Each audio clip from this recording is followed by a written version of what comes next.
Wow. Golden, good to go now. Good. That's good to hear. Exciting. So is everybody ready? I'm ready. Karen, would you like me to make you host? Sure, that's fine. Perfect. You see, we have 10 participants, but I don't want 2, 3, 4, 5, 6. Oh, yeah, I see everybody. Great. Can everybody hear? Yes. Excellent. So how about if everybody unmutes themselves? And I would like to go through and have you introduce yourself. Tell me what market center you're with and where you're coming from. What is your background before real estate? How does that sound? Left to right. Jameer, let's start with you. Okay. So you can just call me Shay, that's fine. But Very good. Thanks. So last year before the pandemic hit, I was working for a collection agency. I'm probably gonna sneeze in a minute, so excuse me. It's called Coast Professional Inc. We collected on federal student loan debt. And I knew that I wanted to get into real estate at some point. Once the pandemic hit, we all got laid off. Ooh. So I've been unemployed for the past year. But I was like, obviously this past in March, I was like, let me just, take the class. I did it through the CE shop right online, did it in literally 2 weeks, registered to take the state tests. And that's basically where I am. So I kind of sped up the process a little bit. I was going to actually wait a few more years, but I figured I've got the downtime now. I might as well just do it now. And that way it's done. Good move. What market center are you out of? Brighton. Okay. Very good. Well, welcome. Thank you. Kaylee.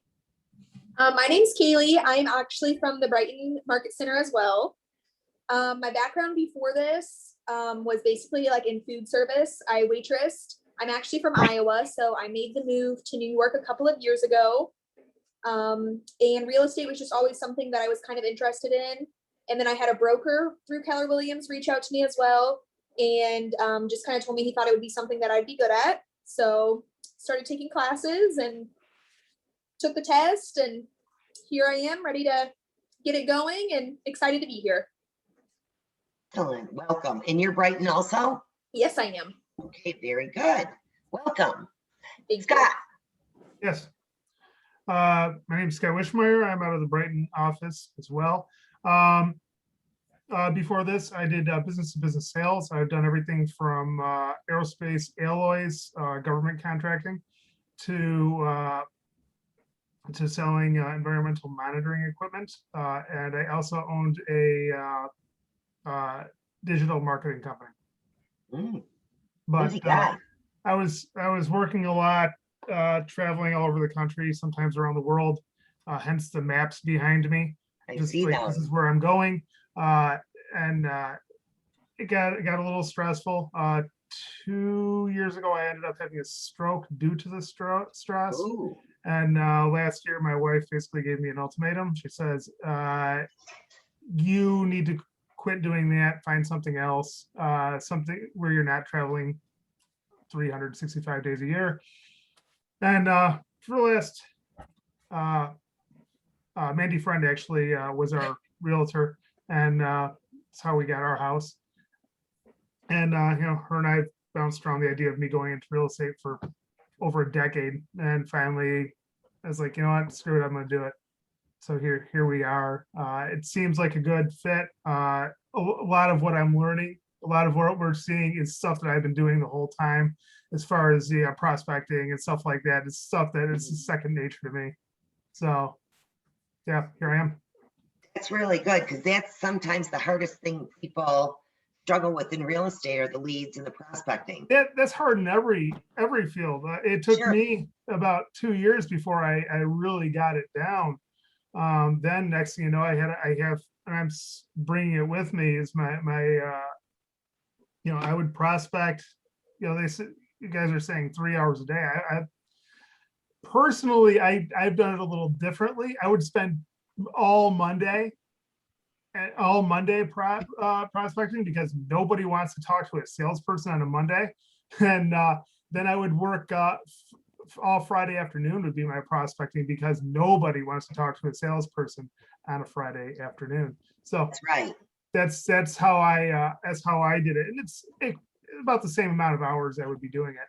I But could imagine. Yeah, but this is a little, I think, well, probably because I've been selling so long, I don't feel like I have to sell houses. They just kind of sell themselves. We just no, have you're to, selling yourself. yeah, you and your just have to service. know how to make it work. It's the same with business to business, because we were, Yeah. we were selling a product that they already want. It's something they need. You're essentially selling the service. Gotcha. Right. Like I was selling the same product 20 other people were selling. I wasn't the only person who was selling titanium, but I'd sell my service along with it. Well, I think that's what we all have to think about. We know it's a relationship business, so there we go. Yeah. Okay. All right, let's go next. Andy, welcome, Scott, by the way. Thank you. Andy, let's hear from you. Hi, I'm in the Rochester West office on Long Pond. And previous to this, I was about a year and 7 months in commercial real estate, and didn't really like it all that much. It was a little dry and more numbers than anything. I thought this would be a little bit more to my more emotional side, I guess, if you will. But before that, I was 20 years as a healthcare executive in assisted living and home care. Family business, but I was at the executive level and I ran the businesses for 20 years. And it was a lot of stress, and I've always had an interest in real estate and thought that I would give this a try. And I think my biggest hurdle, if I could just mention, is that I was a mid 20-year-old kid running assisted living and home care up until just a couple of years ago. And I didn't have anybody that had parents that were elderly, and our population in the home care was disabled, and I didn't know anyone disabled. So I didn't need anyone in my previous career. And now I know a lot of people, but now I feel like a little bit of a block for myself is reaching out to all these people that I know. And now I kind of need them to spread the word, to be my database, if you will. So that's where I come from, and that's what I'm dealing with, and hope to push forward. This is what I want to do, so I have to make it happen, and that's what I'm going to do. Well, welcome. Thank you. Thanks. Next, we have Laura on the screen. Hi, I'm Laura. I'm also going to be in the West office. Prior to this, I've been working in sales for about 6 years, but my last position, I was a staffing and sales manager. But just like Shay, our whole office basically lost their jobs. So I figured this was a perfect opportunity to get into this because it's exactly what I've been wanting to do. So, did that this summer, and here I am. All the green. Yeah. Yeah. Next, we've got Patty. Patty, how are you? Hi, how are you, Karen? Haven't seen you in a while. Good to see you. Good to see you. I am with the Gateway office, and I actually have been with Keller Williams for 4.5 years and have done quite a bit of business, not a ton, but the last year was really a journey for me. I actually was on the friend team, loved it, love them. But just because of health reasons and other things, I chose to step away and become independent again, and stay in touch with them all the time. They're a great team, highly recommend them to anybody. But I decided I wanted to just stay independent, or a single agent. And so here I am, just getting refreshed on some of the basics. Buying is a different animal right now, working with buyers, and that's really why I'm here, because I just want to know what's going on for right now. I do have some buyers that I'm working with, but I got to stay on top of the game. So here I am, Karen. Okay. Well, Yeah. good to see you. Yeah. Next, we have Brandon. Let's hear from you, Brandon. Hey, I'm Brandon. I'm currently out of the Brighton office. Currently I work at Spectrum, sales representative. I don't get as much time as I would like. working there. So, I definitely wanted to, I understand working in real estate is going to take time, but, working towards being able to have that little bit, that freedom to, not have to go into this job over here and put my focus into that. Just kind of create my own opportunities. That's a good way to put it. I like that. Well, welcome. Thank you. Nice to meet you. Nice to meet you too. Next, Jen, I'm sorry if I said your name wrong. I think you're muted, so I'm going to unmute you. You're good.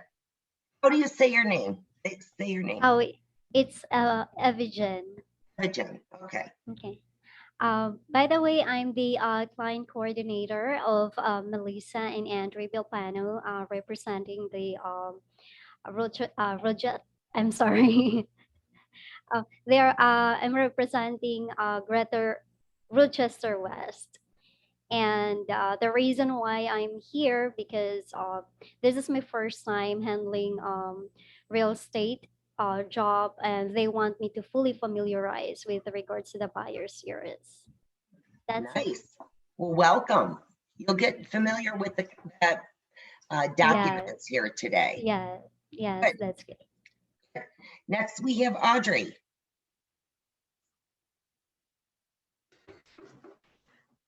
Am I on? Yeah, Audrey. Oh, hi, how are you? Good. Sorry, we're just having a little bit of lunch here, so don't I mind us. see that in the background.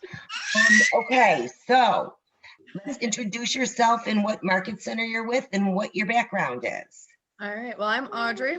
I am in Brighton. I had to think about that for a minute, sorry. And I have a 16-month-old, as you can see in the background. Mhm. Before, well, probably the last 16 months, I was unemployed because right after I gave birth, I was in nursing. So I was a CNA. And I gave birth, and I elected that with my health and having a newborn, I didn't want to go back during the pandemic. So I went through the unemployment, and then, my husband and I were sitting here. I was like, what do I want to do? Do I want to go into real estate? Do I want to be a lawyer? Do I want to continue in nursing? And he was talking to me a lot about real estate, and we know a lot of people in real estate. So I decided, let me go in real estate, less schooling, same amount of money as a lawyer almost. Well, welcome. I used to be an RN. That was my first career. Oh. Got out of it about 20 minutes after I graduated from nursing school. I understand that. They don't pay the way you think they That was would. a long time ago. It was in 1978, and it's a lot different now. So, well, welcome. Thank you. Okay, next we have Lana. You there, Lana? She posted in the chat, she was, sorry. She posted in her chat that she can't really talk, losing my voice. I can type my intro. Okay, cool. We'll pick up on your intro as soon as you type it in. Okay, Lana? Excellent. So how many, welcome everybody. I think I got everybody here unless there's somebody on another page. 11. It says 11 participants and I have 11 here. All right. How many were able to attend Kaylee Moody's initial buyer consultation class? I missed it, sadly. I didn't attend it in person, but I actually did watch it on YouTube. Mm-hmm. Really, really good class to attend. It kind of sets you up a little bit for this class because it starts speaking about things like what to do before you meet your buyer. So what I'm going to do is share my screen right now. I'm going to share my screen. Whoa, here we go. I'm going to get to directions on where we should start. Now, at any point in time, please unmute yourselves or speak right up because I'm going to be following a guideline. If I lose you, I want to back up, catch up with you. I'm not going to really be looking at the chat because I can't see it when I've got my shared screen up. So please speak up. Is that fair? Yeah. Yeah. I got a question before you start. Sure. I don't know if you're gonna go over it or not, but like, how would we if we have buyers, how would we find out a mortgage lender to have them call or something? Okay, we tend, now, do you have a mentor already, Shay? No. You haven't been assigned a mentor, so the first thing I would do is reach out to probably Kim Okay. Alameda, and she'll give you a list of what we call our preferred vendors. Okay. And I think, you know, the preferred vendors, she'll give you a couple names and they'll give you a ring. Now introduce themselves to you, or you can give them a ring and tell them you want to refer a buyer to them. Okay. All right. Sounds good. Good. All right, great. So today we are going to talk, it's called Purchase Offer Boot Camp. It's kind of like A to Z on a purchase offer. There's a couple things you always want to do before you write a purchase offer. And I'm going to call this Get Your Ducks in a Row. Obviously, you want to make sure you're going to start right where Shay just asked the question. You want a pre-qualified buyer, number one. So to do that, you want to sit down and have what we call a buyer consultation. This buyer consultation is absolutely what Kaylee went over in the previous class. So I'm, excuse me, going to skim through it. I certainly recommend you take a good look at the YouTube that's posted, because she gets more in depth. But at this buyer consultation, I go through a couple things. The very first thing I do is talk to them about the pre-qualification guidelines. Many times with my buyers, if I've been referred to them or I meet them, before I sit down and make an appointment, especially with COVID, especially with us being careful about face-to-face and minimizing contact, I ask them to call the loan officer to get pre-qualified for a mortgage. Some people will be in the very, very beginning of stages and they don't have any money saved and they have to work on their credit. Other people have thousands of dollars saved and they're just ready to go and they've worked on their credit and everything is in order. I am not a loan officer. I never practice out of my sphere of knowledge.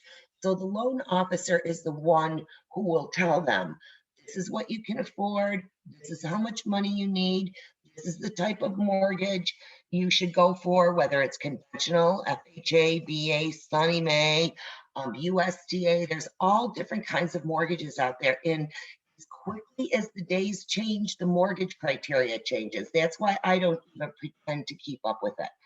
So step one, get your buyer pre-qualified. A lot of people will say to you, oh, I'll go to the bank once I find a house. You don't want to run around with someone for 6 months and then find out there's an old judgment that showed up on their credit that they knew nothing about. And there's absolutely no way they can get rid of it. Those things kind of sneak up on people, quite frankly. We also talk, I go over the pre-qualification letter because I have it in hand once I have my consultation. Not only do I go over the pre-qualification letter, I go over the down payment versus the closing costs versus the escrow that the buyers are going to need. It's not just a down payment that they need. They need closing costs. They need a year's taxes. They need insurance. They need attorney fees. They need inspection fees. We go through all of this. I also break down the costs of the bank and what they're for. And any good loan officer will give you this breakdown.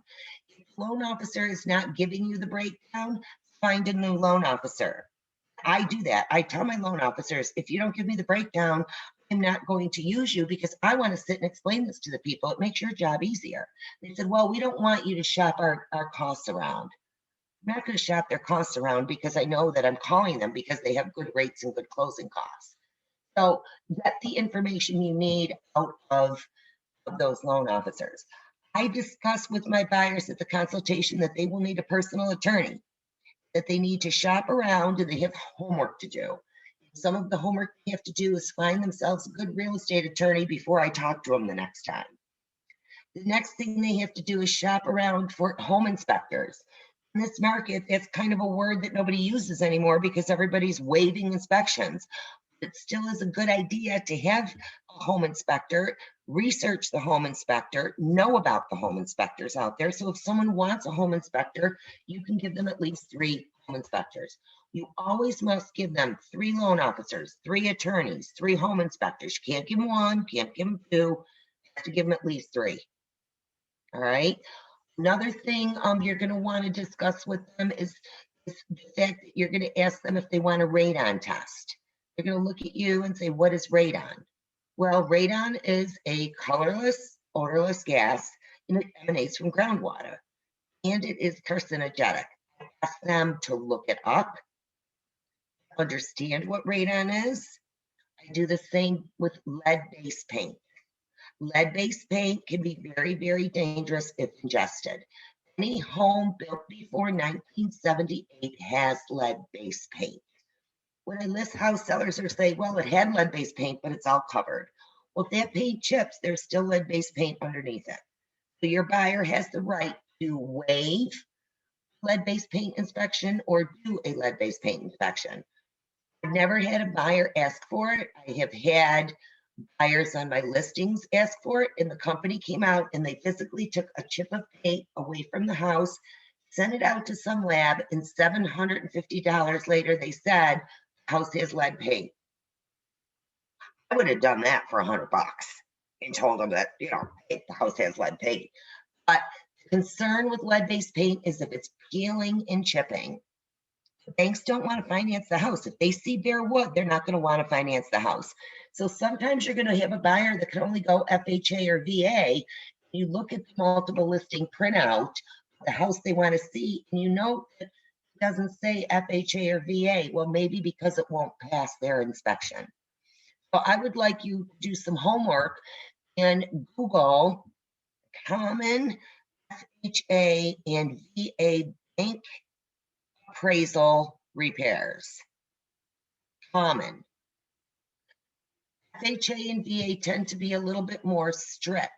So you will get things like cracked windows that they want repaired, loose handrails or no handrails, cracked cement, cracked sidewalks, flooring that may be ripped or torn has to be repaired.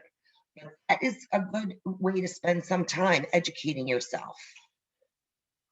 So we discussed the home inspections, the lead-based paint inspections, chimney inspections. Now, I look at inspections kind of like insurance, like you can insurance yourself to death, home insurance and life insurance and disability insurance and plaque and this and that and all this kind of stuff. Inspections are something that you must offer every single client. If your client elects not to do an inspection, you have to have them sign a waiver. Fair?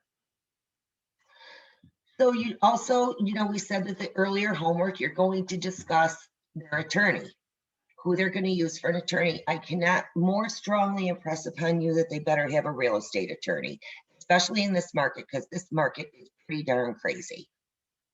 It really, really is crazy. So you're just going to have to, you know, make sure they have a real estate attorney. Now, I jump back a little bit about a pre-qual letter. We've all seen the advertisements for like Quicken Loans and Rocket Mortgage. Quite frankly, those are not local lenders. You're going to get some resistance if you are acting as a buyer's agent.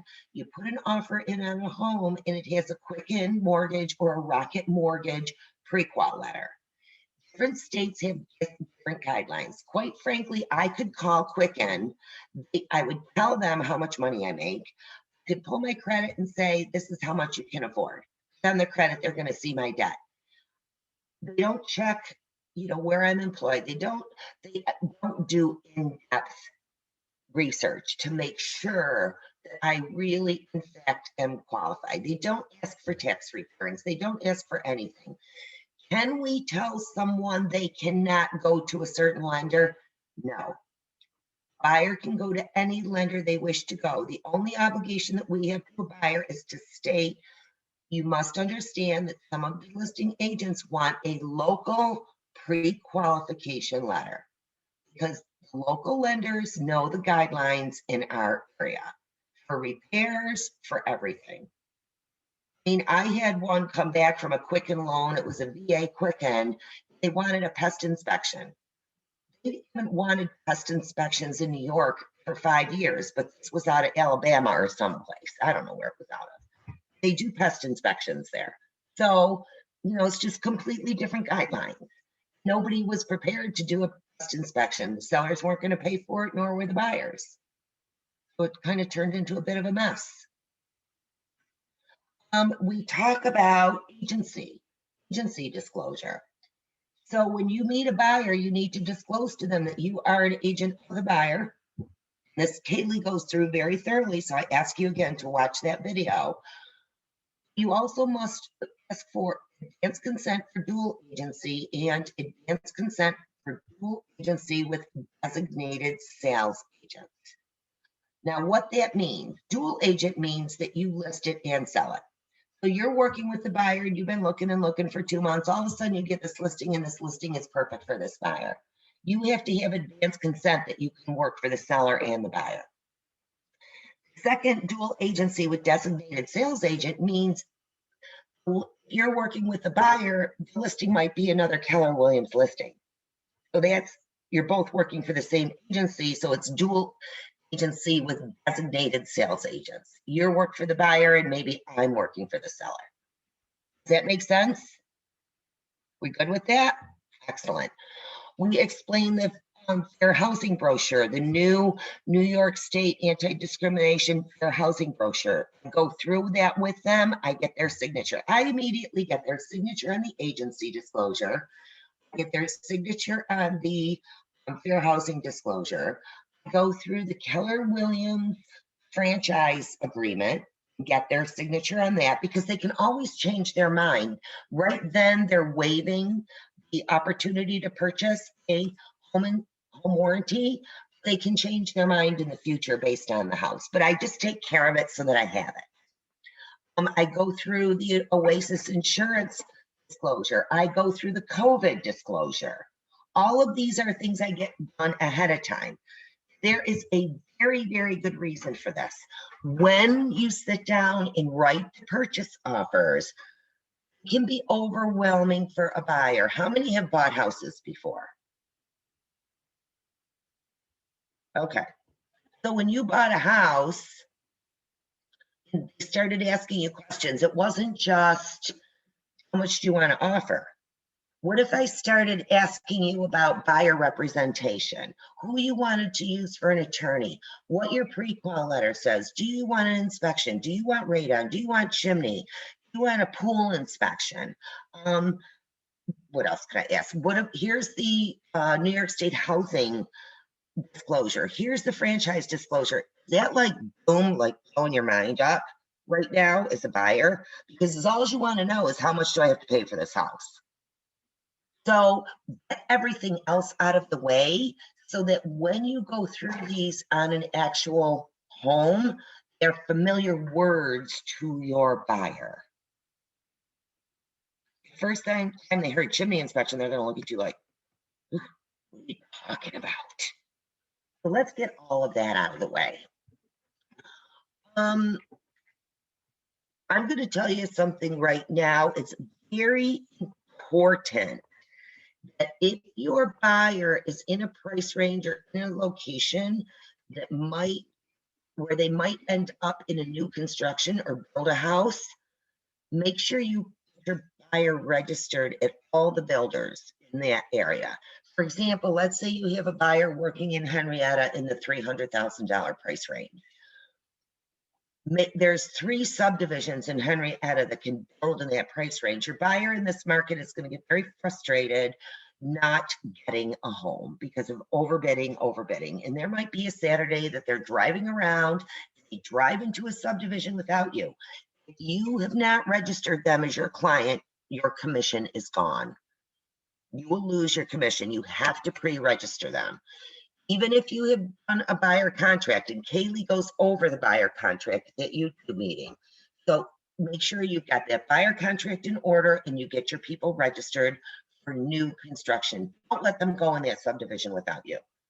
You don't even have to go. You can just call the agent at the subdivision and say, I want to register my clients. Even before you show them one house, you can do that. Get them registered to protect your paycheck. So we get all this out of the way. Now you sit down with this buyer and you say, okay, what do you want to buy? Let's talk about needs and let's talk about wants. So the very first thing I say to them, there's 2 categories. There's one category that I'm really going to focus on, and there's another category that I'm going to try to fulfill for you. That's when I get into the discussion with them about, I'm going to tell you right now, this is nothing like HGTV, guys. This is not how it's going to roll. I'm going to walk into these homes. I'm going to talk about, okay, I want you to look in this corner of the ceiling, or you see that we have wood windows, or you see we have vinyl windows that looks like a double hung window or a single hung window. This is a forced air gas heating system. This is a central air unit versus window air conditionings. This is a hot water steam unit. Now, you're saying, how do I learn all this stuff? How am I going to learn? Very first thing you do is you get on the GRAR site and you pull out the MLS residential data input sheet. And on that sheet, it will tell you all the categories of like heating systems. You can plug in forced air. You can Google forced air and you can see what it looks like. You can Google hot water heat and you can see pictures of what it looks like. You are not expected to be an engineer. I probably say the word I don't know more times in the day than I say I got this. Hey, Karen, Yes. can you tell us again where to find that on the Oh, sorry. GRAR? No, that's Yep, okay. It's GRAR.org. Yeah. Then go into contracts and forms. Okay. Then you go into single family, it says residential input or residential data. I'm trying to picture it in my mind what it says. I can't picture it. You know, that will say things like, what style home is it? Split level, Cape Cod, ranch, colonial. You know, these are things you should know. I can tell you a quick story. I was with my sister-in-law for about 4 weeks, many years ago. She said, I want a ranch or a colonial. I said, okay. We looked at every single ranch and colonial in the town of Gates. Nothing, nothing, nothing. We're driving to go from one house to another. There was an open house. She points to it and she goes, that's the kind of house I want. And I looked at her, oh, that is a split level. And she said, no, it isn't. It's a ranch with a colonial on it. And I'm like, my God, why would I assume that she knew what a ranch or a colonial was? So, 4 weeks we wasted. Guess what? We walked into that open house and she bought it. If only I knew. That's what she thought a ranch and a colonial was. Really split level. So once you clarify and get this list together of what are the buyer's needs, number one, and what are their wants. Well, their first need is most likely going to be to stay in their price range. The second need is going to be location. Where do they want to live? Third need is going to be square footage, which might encompass number of bedrooms and number of bathrooms. You're going to get into specific needs. Maybe someone must have a ranch or must have covered attached garage. Those might or might not be needs. So then when we already know the price range, you're sitting there with their buyer and they're saying, okay, they can afford, they can spend $150,000 and their location is Pittsford, and they need 4 bedrooms and they need 2.5 bathrooms and they need a 2-car garage. And I'm already going to look at them and say, okay, where are you willing to give? If they don't get it, go right on the computer right then and say, let's search right now. I can tell you right now, there's this many houses, 0. It will be $150,000 in Pittsford, 4 bedrooms and 2.5 baths. So let's get a feel for our buyer right then and there. Are they going to compromise? Because we all hope and dream. I give my buyers 3 chances to compromise. Meaning if I show them everything in their price range, in their location, based on most of what they say they need, They are just unwilling to compromise, kind of like, I might be the wrong agent. I can't look at you and say, I can find you this, because it doesn't exist. Most buyers come around. So we've got that needs list and we've got that wants list. So let's go back to the fact that we're not playing GTV. We're walking in that house and we're saying, okay, it has 4 bedrooms. Meet your criteria, correct? Yes. It's in the location you want, correct? Yes. Well, the kitchen's too small. Okay. Well, I'm not really fond of the lot. Okay, what don't you like about the lot? I wish it was bigger. Okay. How about the garage? Nope, the garage is good. It's attached. It's all good. So what you're saying to me is the bedrooms are good. The size of the house is okay. The lot, you're compromising a little bit. Is it in your price range of comfort zone? Yes. Does it check the boxes for your needs? Yes. Okay, we've looked at 16 houses. This is the first home that checks all your needs. Is this something you would consider purchasing? On a scale of 1 to 10, where is it at? If they're in an 8 or 9, you're in good shape. If they're at a 4 or 5, you're sunk. You're not going to find a house. Does that seem fair? Does it seem like I gave up? Didn't give up. I categorized. They're not an A buyer. They're not a B buyer. They might say, oh my goodness, my lease is up for 2 months. Where have you been for the last 6 months? You know, don't put it on you that they can't find a house or that they have to compromise. Please, please don't put it on you. All right. So we set up our client search. We're out showing them houses. When you're showing houses and you're getting ready to write a purchase offer, I think it's very important that you're aware that you have to check the property taxes. What the agent fills in on the MLS printout, you cannot take for granted that it is correct. So go into your MLS and go to links. It's on your dashboard across the top. Go to the links bar. Click on it, go down to the Monroe County Tax Portal or whatever county you're in, and check the town and county taxes to make sure they're correct. Now, you do also have a responsibility to understand that the property might be in a village. There could be an additional village tax. Well, how are you going to know that? How are you going to learn that? It's part of your pre-homework before you take them out. So let's say you're looking in the village of Fairport. You're looking at other MLS printouts and you look at the true taxes. You see that the town and county, village and school are all filled in on parts of Fairport, but not others. Well, you can assume if village is filled in that that house is on village taxes. So check the surrounding properties and see if there's a village tax. As you're in this business longer, you'll figure out which towns have villages and have a village tax. Also, they're all different. Some villages, they have garbage pickup included in their taxes and others don't. That's a little perk. It could be like $300 a year. It's kind of nice. I also review the realist records, which is another bar, our MLS printout at the top. I always check to see the owner of the property to make sure it corresponds with what is on the listing.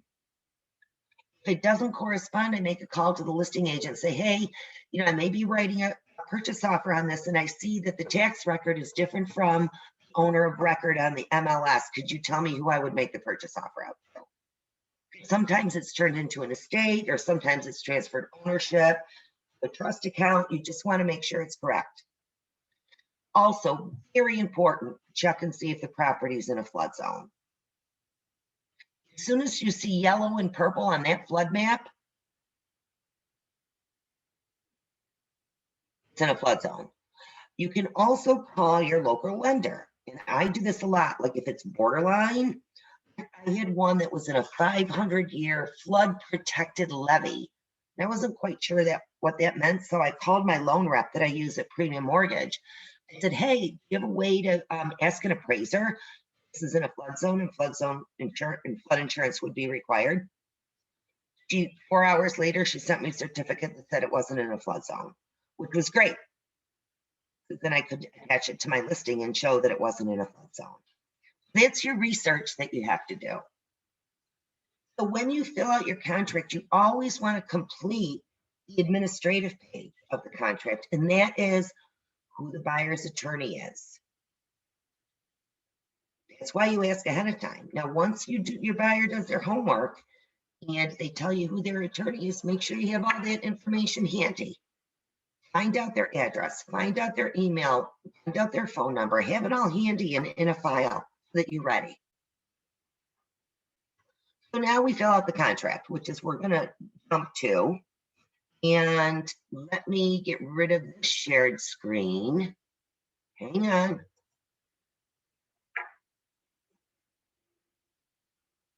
Oh, where is it? Hold on, bear with me. Technology is not my thing. And I make no bones about it. All right, hang on.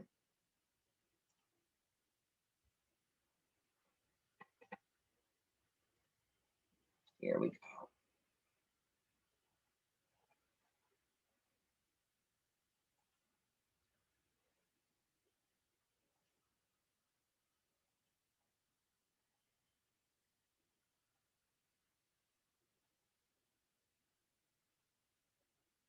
Everybody see that? So this is a little bit overwhelming. We're going to take step by step. This is why you always have a phone your mentor or phone a friend or phone your broker, phone your helper, so that if you get stuck, don't get yourself all worked up about something that you don't understand, that you're going to get yourself in such a tizzy that you can't move forward. Just make a phone call. So this is a lovely little checklist, and it might seem like extra work for you, but quite frankly, for me, it is absolutely how I make sure all of my contracts are in order and that I have every piece of paper I need to cover myself, that I have success. I can check all these boxes and the forms are filled out correctly. I can 9 times out of 10 rest assured that my contract is going to close. So this is the very first form. You have to fill all this out and it gives you the direction. You have to have your paperwork into the office in a fair amount of time, and say within 1 week of the attorney approval and property inspection, you have to have this paperwork in. So what could be delayed on this paperwork is if your contract is subject to septic or well inspection. That usually doesn't happen until 15 to 30 days after the contract. So get all of the paperwork in except for well and septic removal of contingency. So what I'm saying is your buyer purchases a home and it has a well or septic. You make the contract subject to a satisfactory well or septic inspection. Seller has 15 to 30 days to have that complete. You need your paperwork in ahead of time. Once that well and septic inspection report is complete, the seller's agent will send it to you as the buyer's agent. You will put it forth to your buyers. Make sure they review it. Remember, you are not an interpreter of well and septic inspections. If something doesn't look right, send it to their attorneys. Some attorneys will take the back door on this and say, well, they should contact a septic person if they want it explained to them. And it's kind of like, an attorney, haven't you seen enough of these to know that it looks okay? But you know, I have my own feelings about these well and septic inspections, and when we get to the addendum, I will go over that thoroughly with you, because you want a thorough report. You just don't want a pumping in statement that says it's been pumped, everything looks okay. That's not what you're looking for. But my point on the topic we're speaking of is, let's get the paperwork into the office so that staff can start processing it. Then you'll get a little note reminder in 30 to 35 days that they are still waiting for that well or septic removal. That comes to you by email notification that they're still waiting for something. So, very first item on this list is your purchase offer contract list, which is this form. The second thing you need is your MLS printout. That is what is in the computer. What you are working off of to sell the house is your MLS printout. You then have your fully executed real estate contract. You have an escalation addendum in the franchises. And I'm not going to read through every single one of these, but not every single item applies to every contract. You just have to think it through like, well, I guess I don't need a removal of well and septic or an addendum for well and septic if the house is on public water and public sewers. It's as simple as that. So after this checklist, you kind of keep following this for everything, every single thing you need, and there's a lot of them here. So just keep track of it. This is your Keller Williams franchise disclosure. Basically, every single client, whether it is a buyer or seller, you must treat exactly the same. So whether it's a seller or a buyer, you have to ask them both if they wish to become aware of or purchase a home warranty, which is right here in this area. I'm not going to read every single line on this here. I want you to take the time to read all this. That's part of being a realtor, independent study. You know, there is your equal housing opportunity. You just have to follow it. Escrow, it just says where the escrow is being held. It's your buyer's good faith deposit. Home warranty is what we are responsible for. And our home warranty is America's Shield, which is who we use. And there is information in your files that come from the office on that. And there's the part that says for sellers only, and it just authorizes the seller's attorney to pay the commission. There's also, you understand that the real estate commission or any exchange can only be dispersed from the attorneys. We can't disperse it unless we get the money from the attorneys. Then you actually have your buyer or seller sign it, their address, their phone number, and their email address. You must sign it also, date it. Part of the disclosure is the fact that we do have a business arrangement with Oasis Insurance Company. And I am finding, I'm offering this to some of my buyers, and they've made phone calls and finding very, very good rates for homeowners insurance, by the way, on this. We do have to disclose that we do have a business arrangement with this company, so your buyers do have to sign it. If your buyers do not wish their name and number to go to this insurance company, they have the insurance company reach out to help them, then you can write right on here, do not call me, or do not give my information to the insurance company. As long as it's an agent, you have to put this forth to them, but under acknowledgement and before their signature, just put on here, do not wish to be called. There? We good? Okay. This is your agency disclosure. This is where you talk about your seller's agent, your buyer's agent, your dual agent. There's no such thing as a broker's agent in this area. Broker's agents are for New York City, but since this is a New York State form, we have to keep that on there. Dual agent with designated agent. Does anybody have any questions about that? And if you do, just speak up because I can't see everybody, and unmute yourselves. No? No questions? Okay. New York State Housing Anti-Discrimination Disclosure Form. I make this very, very clear. There will be no discrimination, race, creed, color, gender identity, military status, sex, age, disability, marital status, whatever. There can absolutely be no discrimination. Simple as that. A buyer has a right to file a complaint, and you, as an agent, have a right to file a complaint. What I mean by that is if for some reason you're working with a buyer and you're feeling like maybe the other agent is discriminating against your buyer, have that conversation with the other agent. Of course, they're going to say no, but I think it's kind of important that you're aware of this. with other agents not, with listing agents not being present at showings anymore, I don't know how that can happen, but there's always ways. People have cameras, blah, blah, blah, blah, blah. Also, one thing that I think is kind of important, if you list a house, sometimes in the listing, it will say videos and surveillance activated during showings. I think it's important that you tell your buyers that. Share that information. You must share with your, if it is disclosed on the MLS printout that the homeowner is related to the listing agent, I think it's very important that you share that information. If you are related in any way to the buyer, it's very important you share the information.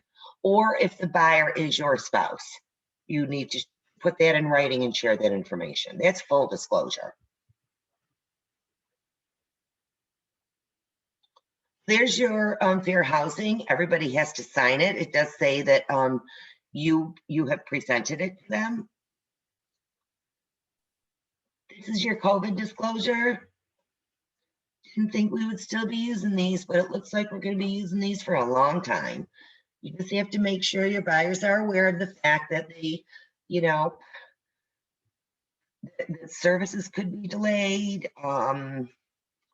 Anything could happen. If we shut down again, like we did last year, there was a lot of heartache and a lot of trauma to people because their mortgages were stuck, couldn't get surveys done, they couldn't get abstracts done until these companies became essential. We couldn't go out into houses for about 3 weeks, and then we finally got some scenarios where we were able to get in. Buyers couldn't get in. Well, buyers could get in before we could get in, which I could never understand that one, but, you know, is what it is. It was a trauma for everybody, so we still have this disclosure. And the office will ask that it's signed, by the way. This is your buyer agency agreement. I don't go through this because Kaylee has already gone through this at her class. The purpose of this agreement is to commit to your buyers just as much as your buyers are going to commit to you. This is in hopes that your buyers after 6 months aren't going to get fed up and go get another agent because they've just lost 7 houses and get a purchase offer through. This is a commitment. It also says if the buyer goes out and buys a house without you, they could have to pay you a commission. So you can't just run around getting these things signed and not do any work for your buyer either, hoping that you're going to catch them buying a house with someone else. There's obligations on both parties' side. Sometimes, as far as my buyer's agreements go, I kind of wait maybe one. I give it to them at our initial consultation, and I say to them, I think that we need to go look at a house to make sure we're a fit. Because maybe you're not a fit after you see the first house with them. Maybe you realize they're completely unrealistic and you don't want to be committed to them, just like they might not want to be committed to you. Don't you think that's kind of fair? So do you have to get, so you don't really have, do you have to get anything signed before you were to show somebody a house? I get my buyer's agency signed, Okay. get my fair housing signed, Okay. get my COVID signed, have to have the COVID signed. Yeah. Do my COVID screening every time I see my people. Okay. I put a note on the back of my MLS printout that I've asked the questions, check mark, check mark, check mark. Right. I sign it that I screen them. It's pretty much all I have signed. So what step in the process would you sign the agency agreement with them? Usually after the first appointment of showing houses. Okay. I ask them, do you feel we're a fit? Do you think we can communicate? You think we can work together? If they say yes, and I say yes, I'll say, let's commit each other. I'm going to email you a buyer agency agreement for you to sign. Let's commit to each other. I don't let them know it's just a commitment on their end. I say, I have an obligation to fulfill. Right. If you feel any point in time that I'm not fulfilling, I would like to have a conversation to make it right. And if we can't make it right, I will be, open to the suggestion of canceling this agreement. I've told buyers this isn't working and they said, well, you have a contract, you have to help us. I go, I can't help you. No matter Right. what I do, I can't do it right. So why are you sticking with me? You know, sometimes you just have to put your foot down. Right. That really hurts after you've been working with someone for a long time and showed them 30 houses. But Right. you know, you hope it. Problem is, honestly, that'll suck the life out of you. And then you have to turn around and look at yourself and say, what did I do wrong? What expectation did I give them I did not fulfill? Right. I think that's the only way to be successful in this business, to take a look at yourself and say, what did I do wrong here? What could I do different to make this better? Right. Especially with our market right now. I'm not going to say it's challenging. Let me tell you something. If every one of you can make it through this market, you will be extremely successful in this business, because it is a bear out there right now. I'm 15 or 2 for 15, that way. I won 2 offers out of 15 I wrote. It worked. Holy cow. Really getting good at authenticizing though. All right, that's another thing. Work up on your skills. You know, practice writing purchase offers. Write an offer to your friend. Make believe your friend is going to buy a house. Write an offer to them. When you're assigned a mentor, they're going to have you do practicing. So this is your actual purchase contract. If you're not writing these contracts and getting them accepted, you're not making any money. So it's very important that you write these contracts well. As a listing agent and an agent who works with buyers, when I get offers into my listing, a big part of my comfort zone is how well written that offer is.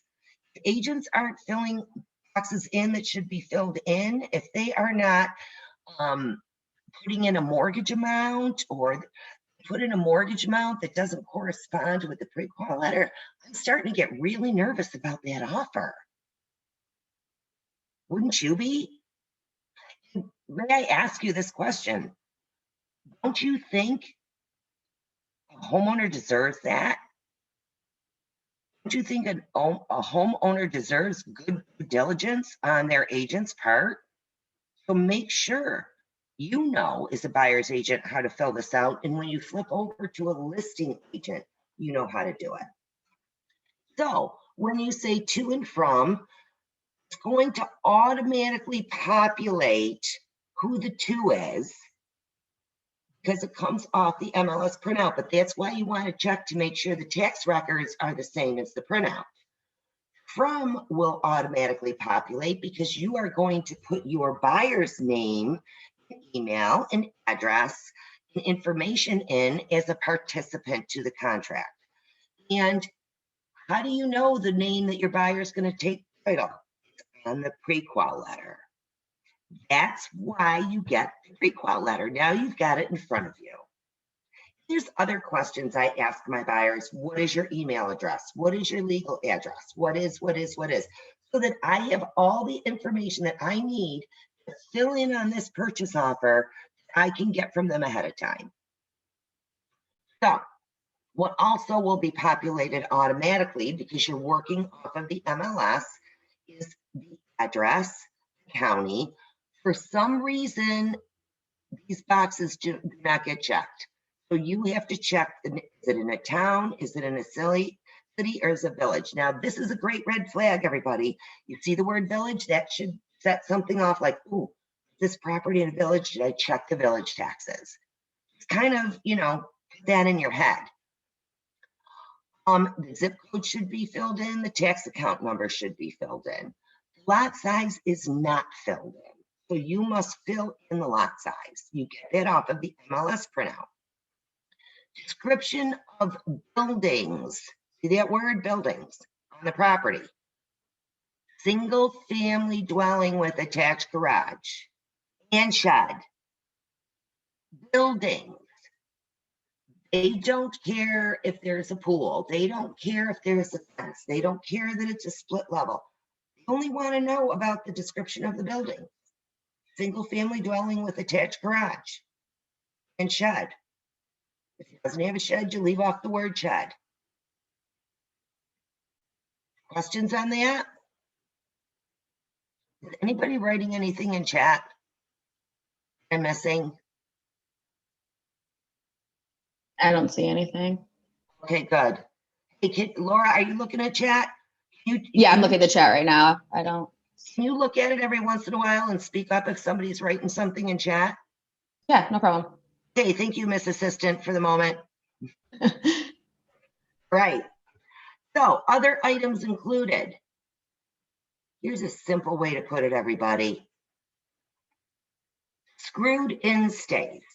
If it is screwed into the wall, it stays. TV brackets are screwed in the wall. They stay. Things that are like your shrubs, your furnace, your flowers that are in the ground, any type. Now this is where it gets a little touchy. Those swing sets, you know, those wooden swing sets that look like houses in people's backyards with the tents and the, oh my goodness, they look so fun. Those technically are supposed to stay. So if they are not going to stay, you need to clarify that and you need to put it in the purchase offer. So read about it in the private remarks in the MLS printout. Will usually state what is excluded. Sometimes security systems are excluded. Sometimes there's a lilac tree that the seller wants to take. So there's a great way to put it right here. Items excluded are swing set in the backyard. I don't know, I could make anything up here. Sometimes people want to take a certain shelf or they want to take a dining room chandelier. Make sure you exclude it. That can kill a contract. Keller represents that everything is to be in good working order, except for, I tend to write in no exceptions.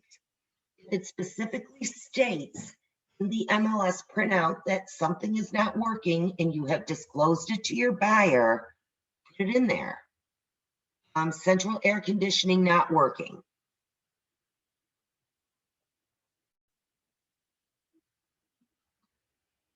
Now, in our crazy market, we're all trying to keep these offers as clean as we possibly can, right, Patty? Big challenges in there. I have seen agents not check this box and write nothing in there. And I'm thinking to myself, so your buyers are going to go through with this contract if the furnace doesn't work, if there's leaks all over the place, if the air conditioning doesn't work and the electric system, the lights don't turn on in the house. Let's be reasonable, right? Of course, people want that. So you check that box. There's other boxes that people are not checking, like permits, things like that. And we're going to get to that as part of negotiating tools. So the next thing is the purchase price. This is where you fill in the price of the home. Now, if I personally am using an escalation clause, an escalation clause is another addendum and it's used in today's market very frequently. And the escalation clause basically states, my buyer will put an offer in for, I'm going to throw a number, $150,000, but is willing to go up $1,000 increments over any other higher offer up to $175,000. This is called an escalation clause. You have to be very careful how you word this to your buyer. If your buyer says that they'll go up to 175, you get a call from the agent and they say, guess what? Your buyer purchased it at 175. That agent has to give you proof. There was another offer at 174. Make your buyer go up to 175. You call your buyer and they go, oh, I really didn't want to go that high. Guess what? They just said they would. Some people are throwing in ridiculous escalation clauses, thinking that the house will never go that high, and that way they win. Then once they win, it goes to the attorney, and the attorney disapproves the contract. That's not cool. If you want to be an agent who gets a bad reputation, that's what's going to happen right away. So make sure you explain things to your buyers. Other agents are putting clauses in that state if the house doesn't appraise out for 175, let's say it appraises for 165. Well, the buyer has a loan to value that they have to reach.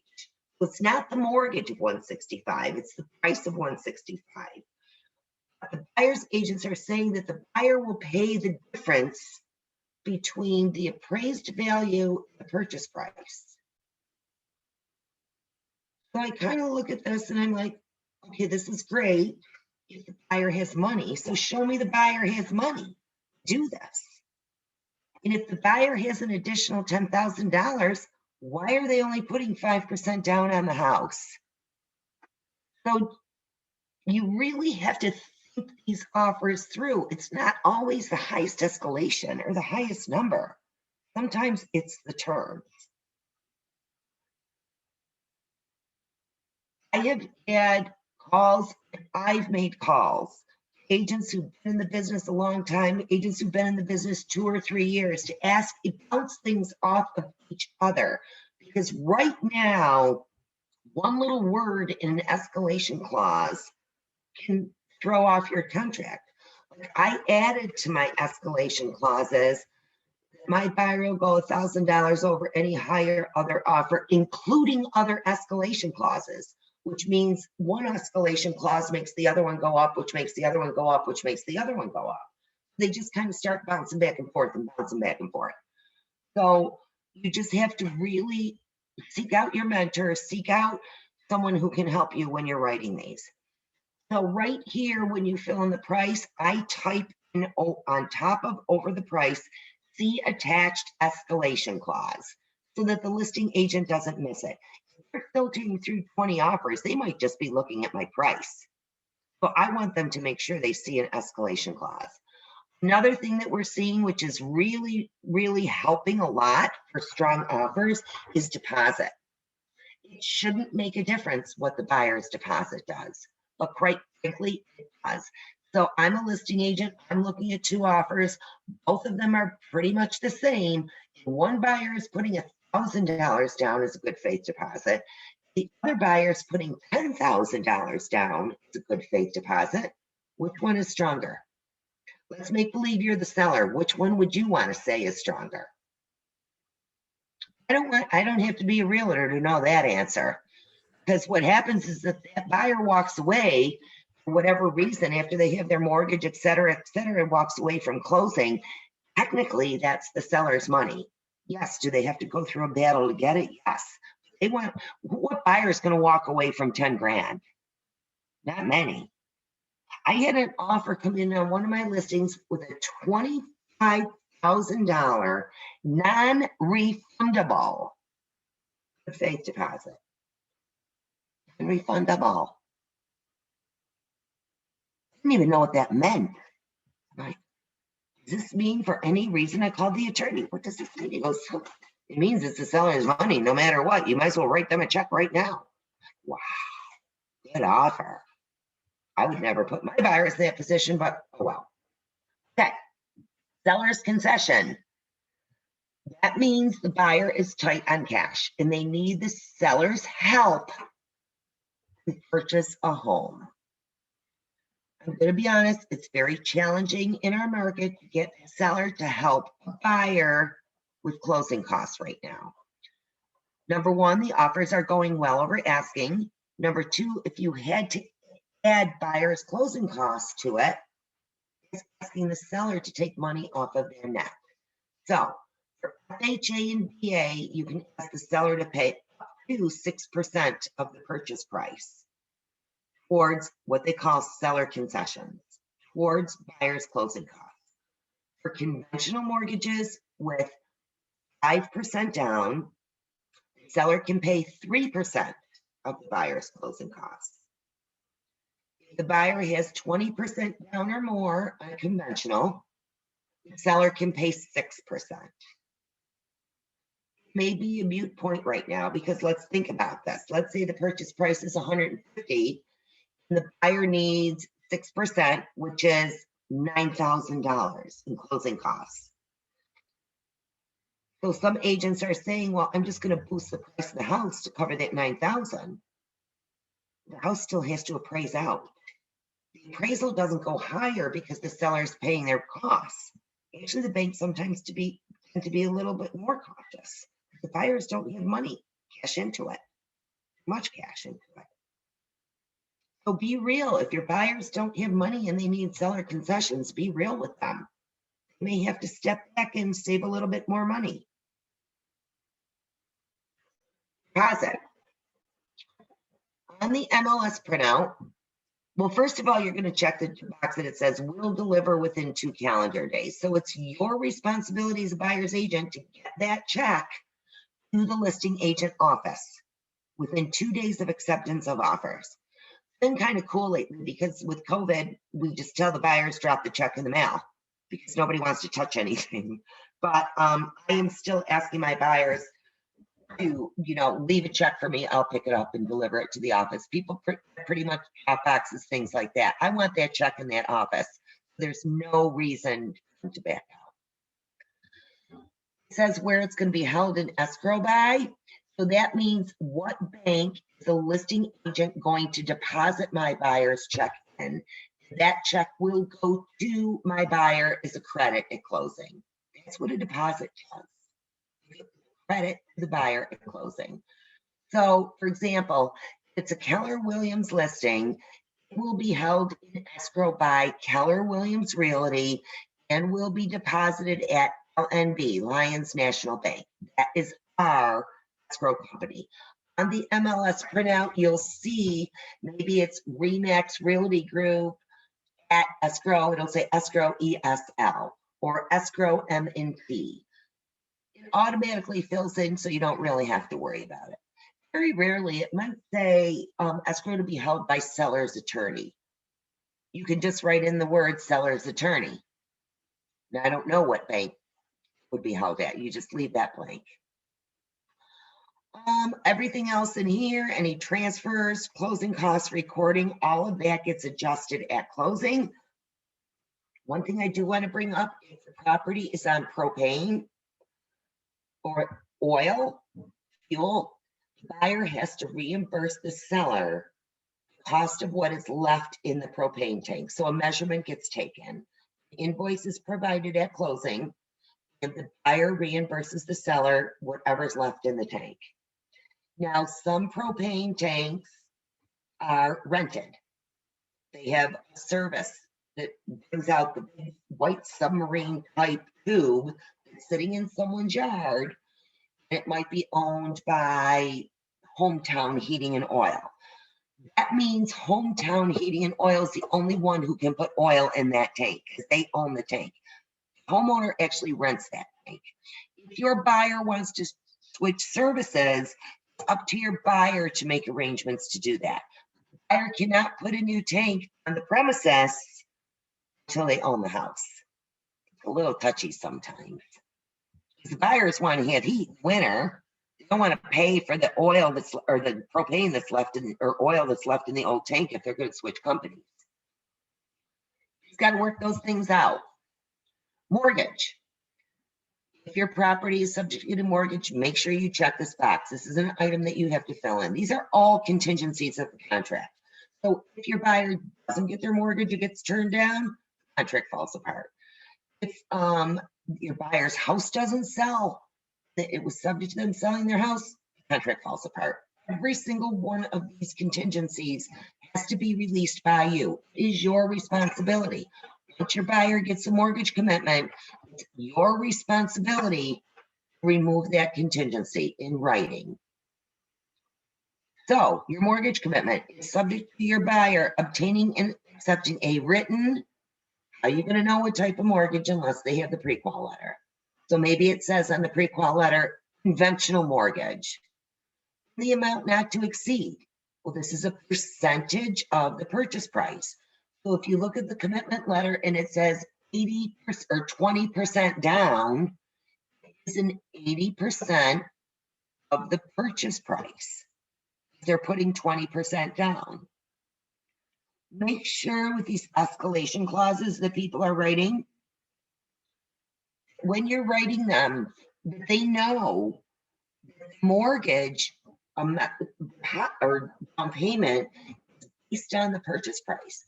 So if all of a sudden your buyer just went from $150,000 purchase price, which 20% down is $30,000, right?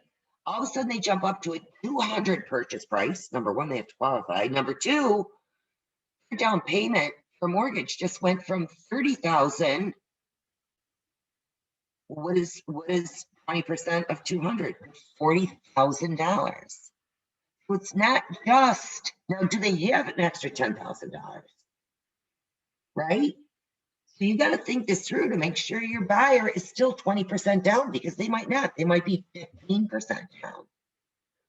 You know what's cool is a couple of the banks I know for a fact, Premium Mortgage has this app. Once my buyers go there to be pre-approved for a loan, I get sent a notification that I have a quick cal in my app with Premium. I can look up when I am with my clients, I can say, okay, here's the purchase price, here's how much down, here's the taxes, here's what your payment would be, and here's how much money you need. Is that not the best? I think it's amazing. I can sit there with my people and tell them exactly how much money they're going to need to buy that house. And then it's, if you go 10,000 higher, this is how much money you need. If you go 20,000 higher, this is how much money you need. How many people have heard the stories about offers going 100 grand over asking? Guess what? It's true. I heard one went in Brighton like a couple of weeks ago for 200,000 over asking. I hadn't heard that one yet.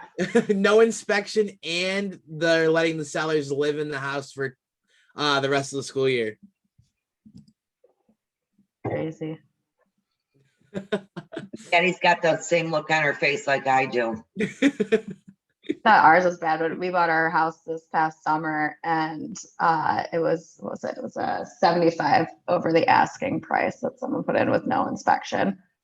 And I was like, okay, well, it was definitely not worth that.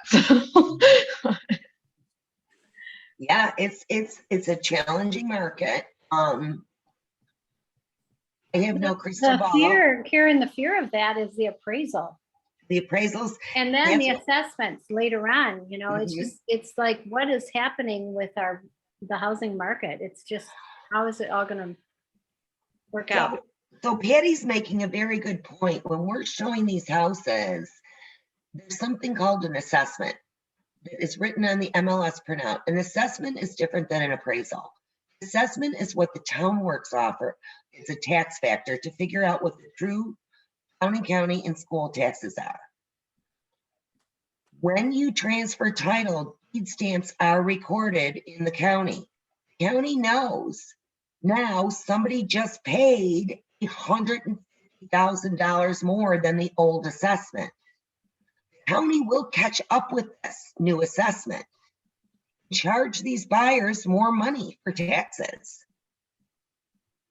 Wayne County, everybody see like 3 weeks ago when the new assessments came out for Wayne County, they were hitting people.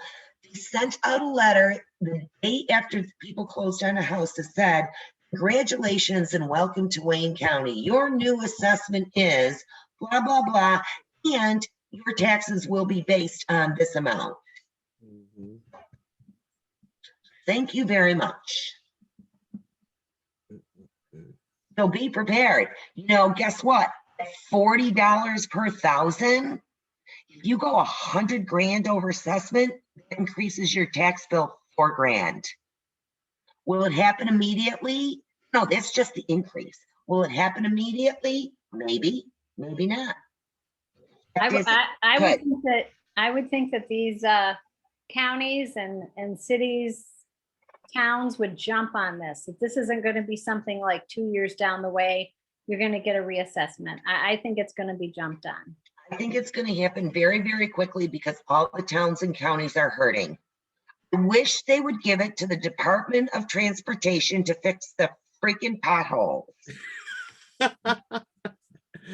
They're sorry. so bad. They're so I bad. blew 2 tires on 590 last week and it was not pretty. Oh. One was on fire, basically. The tire melted. It was not pretty. Anyways, I agree. You know, the towns and counties need this money. They're not going to sit back. This is the perfect opportunity. What can they say? They got the deed stamps. You just paid $500,000 for this house. How can you tell me it's only worth 4? How can you tell me it's worth 300 with the assessments? And I feel sorry for the people who live on that same street because they're all going to get reassessed. I don't think it's just going to happen. I hope, the way I hope we do spread it out, because then maybe they'll have enough money to back off and lower the tax factor a little bit. I was Thin it gonna say, out a little bit. I feel like there would be like, if they decided to go through and redo everybody and jack everybody's taxes up, I feel like there's going to be a lot of backlash from communities, and then they're going to kind of have no choice but to, you know what I mean? Like then the people could be like, okay, well, we're going to sell or whatever. I don't know. And like leave. This happened about 7 or 8 years ago, could be longer. Time flies as I get older. At New York State, specifically Monroe County, was fined because they hadn't reassessed in the amount of years that they had to. So they went, each town had to go through and then each town got penalized. Each town had to go through and reassessment.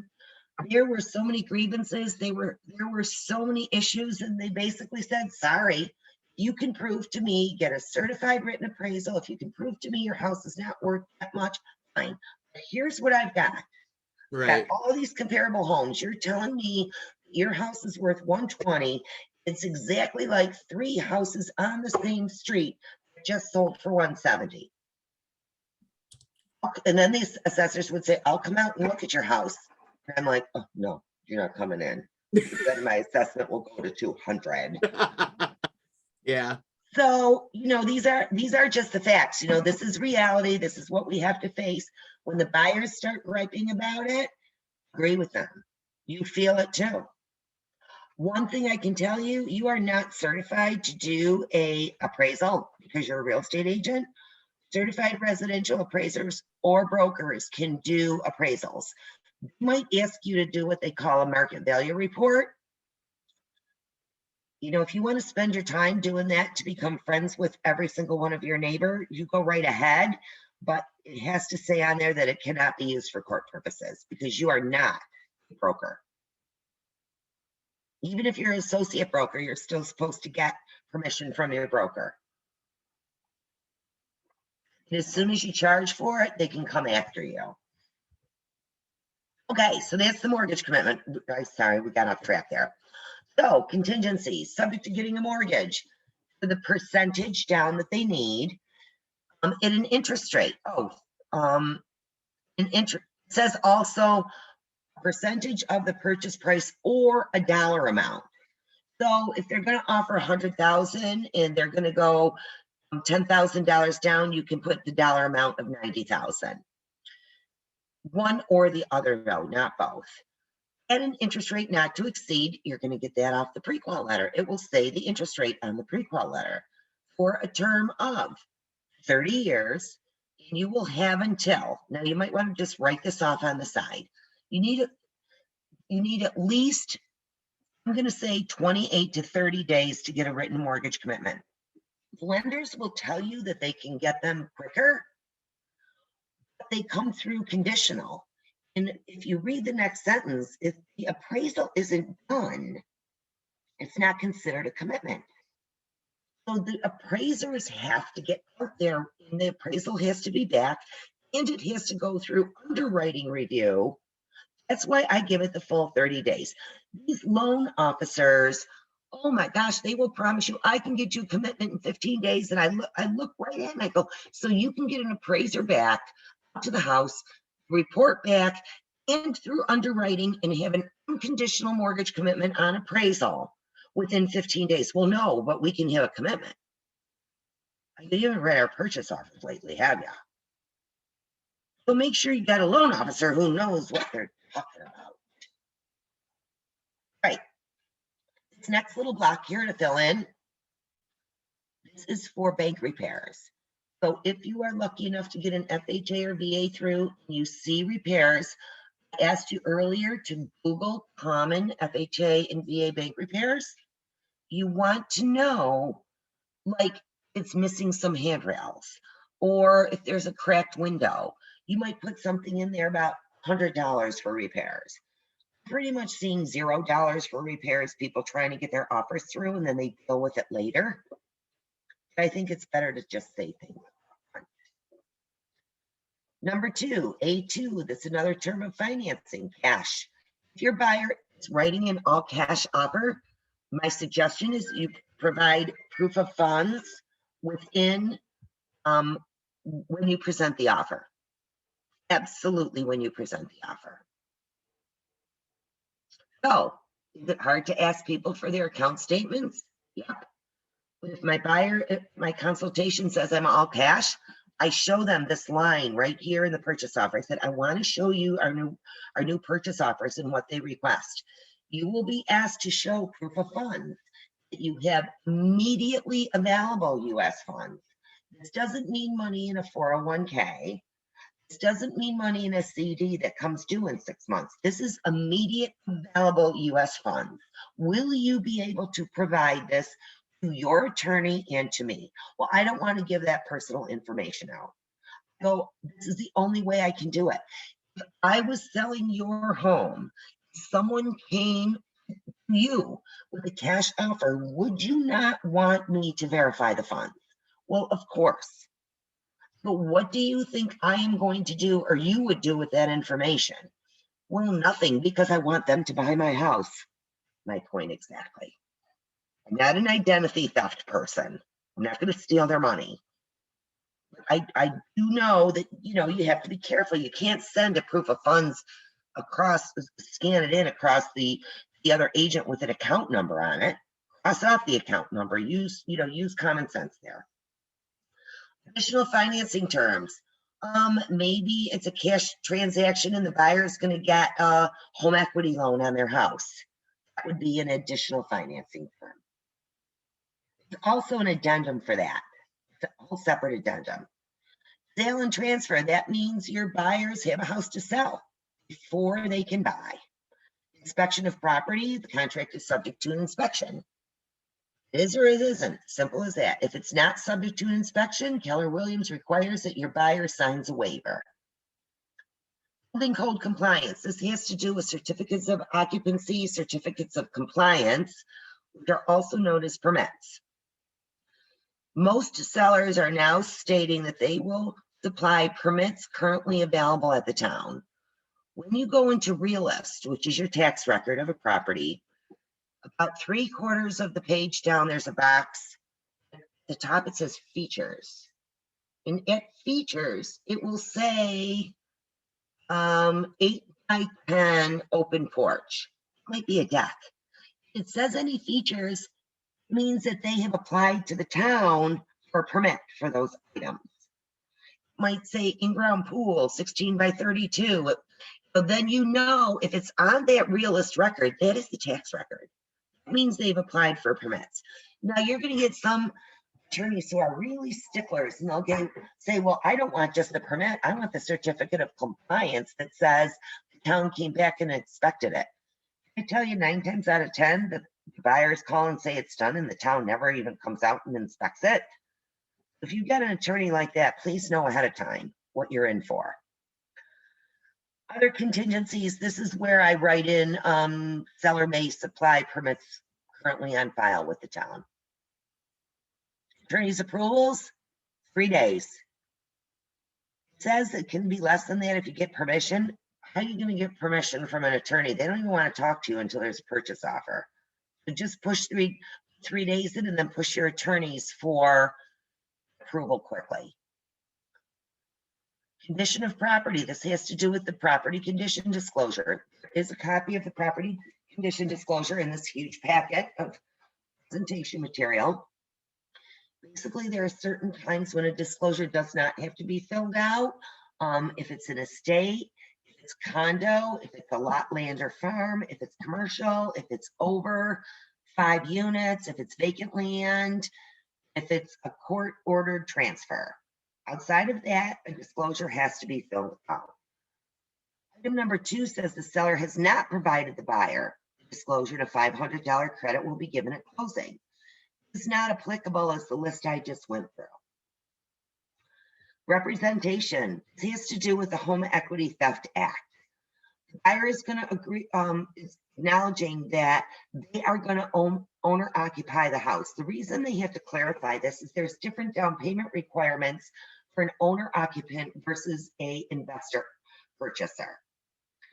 Number 2, the seller, to their knowledge, the seller represents that they have no active liens on the property as of the date of the contract.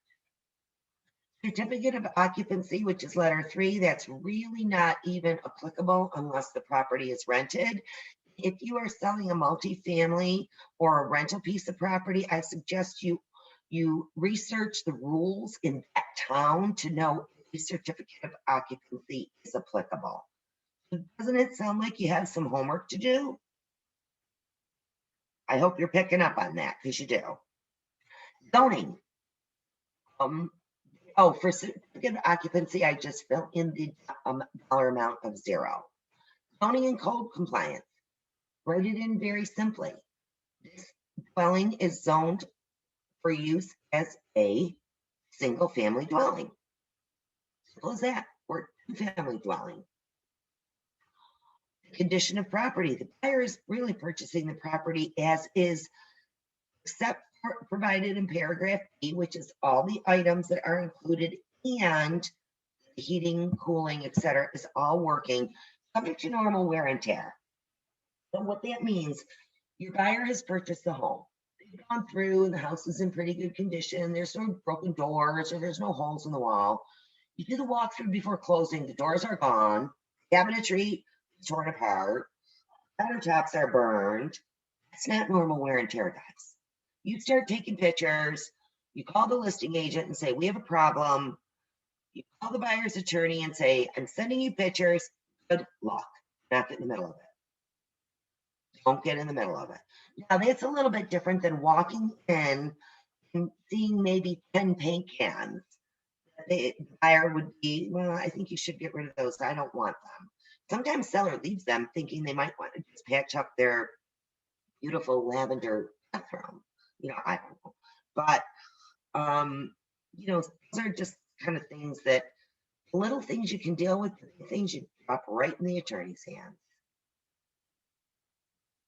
Condition, that was condition. Any gas or mineral rights that are owned as part of the title to the land transfer to the next buyer. The initial holder of these rights does not have any rights to them after the property transfers.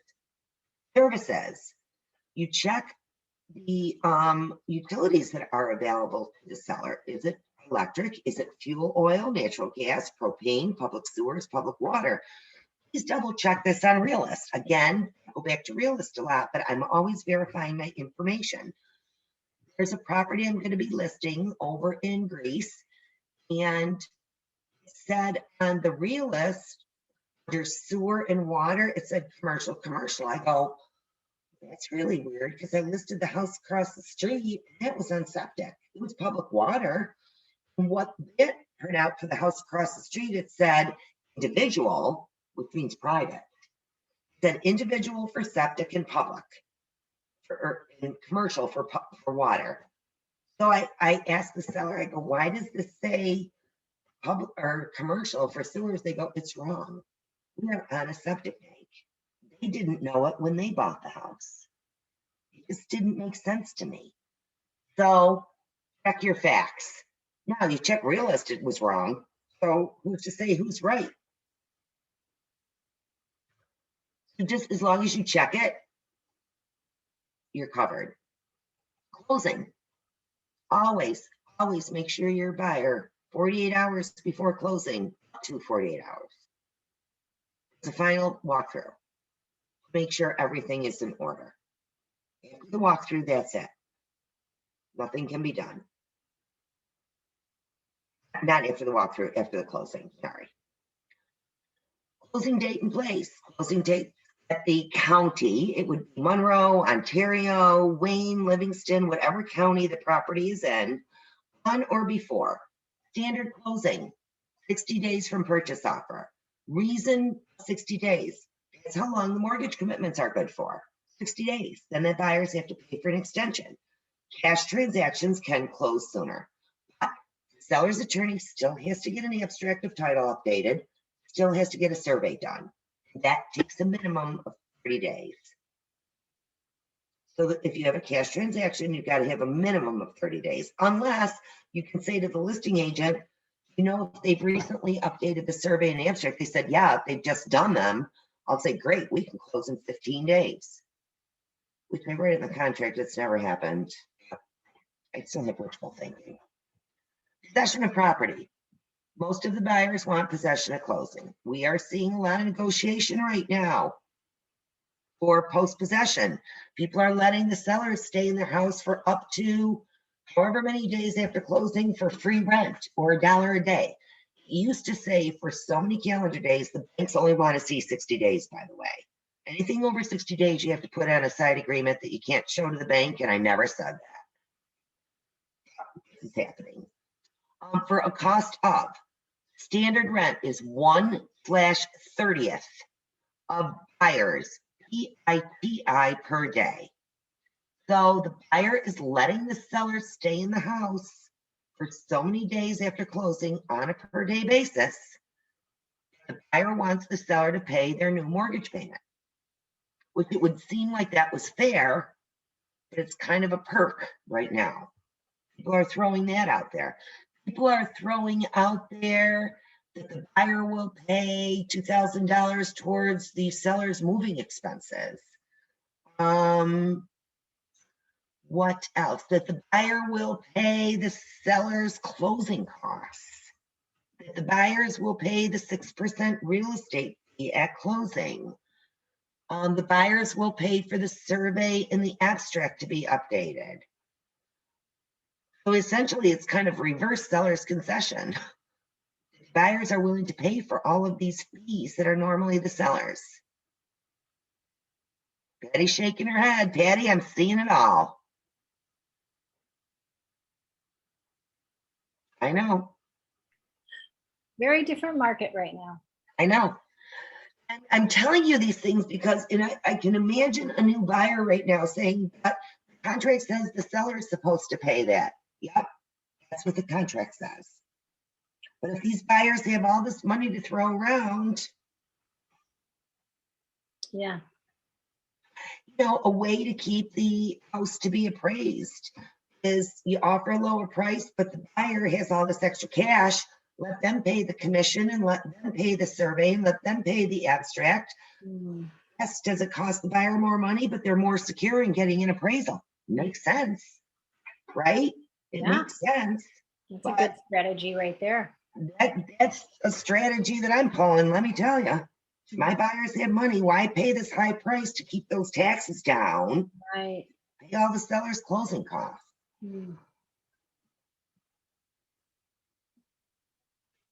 Okay, let's keep going.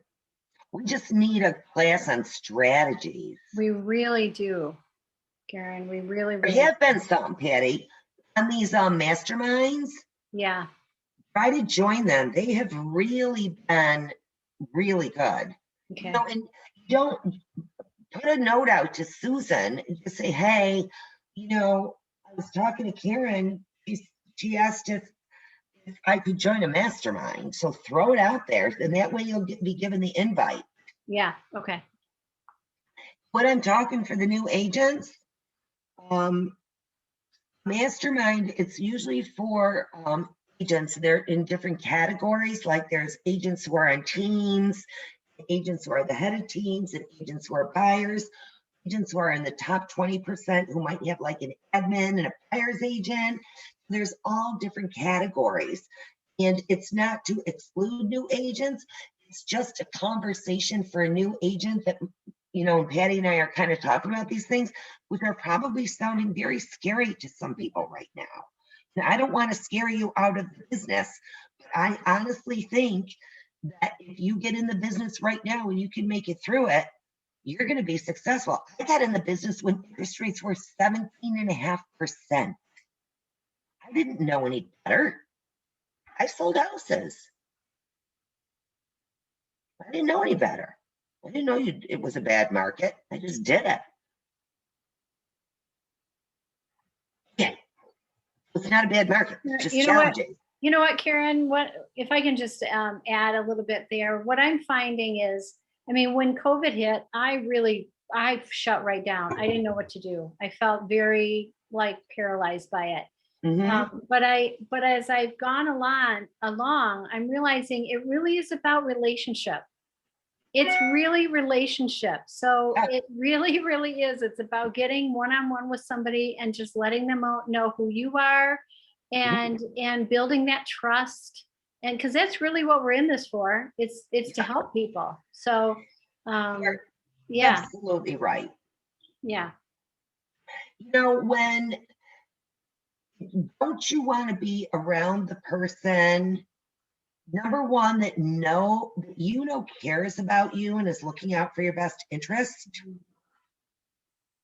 It's, kind of related to doctors. Like I have these doctors that have like no bedside manner whatsoever. They're just miserable. But you know what? No, I know that they're going to try to find out what's going on if, someone doesn't feel good. I know that deep down they have my best interest in mind. And what I respect the most is when I ask a question and they say, I don't know. I'll let you know when I do. So you've got to have some degree of respect, but they care about you. A doctor who I never even really cared for called me over COVID. He's like, how you holding up? I go, I'm tearing my hair out of my head. He goes, well, I thought you would be stuck in the house. Exactly what I'm like. Why is my doctor calling me? Did he find some old test that doesn't look good or something? Because they care about you. And that's what Patty's saying. During COVID, it makes you realize these are the people you reach out to. Fun to hear from clients and friends. I had a recent client, if I can just, say, I mean, they were a nervous wreck. But I just kept calm through the whole thing. I said, it's going to be okay. I just kept reassuring them it's going to be okay. Yeah. And when they got into their home, their testimony to me was, you kept us going because you kept saying it's going to be okay. It's going to. So the people are really, they're just people and they really need our support.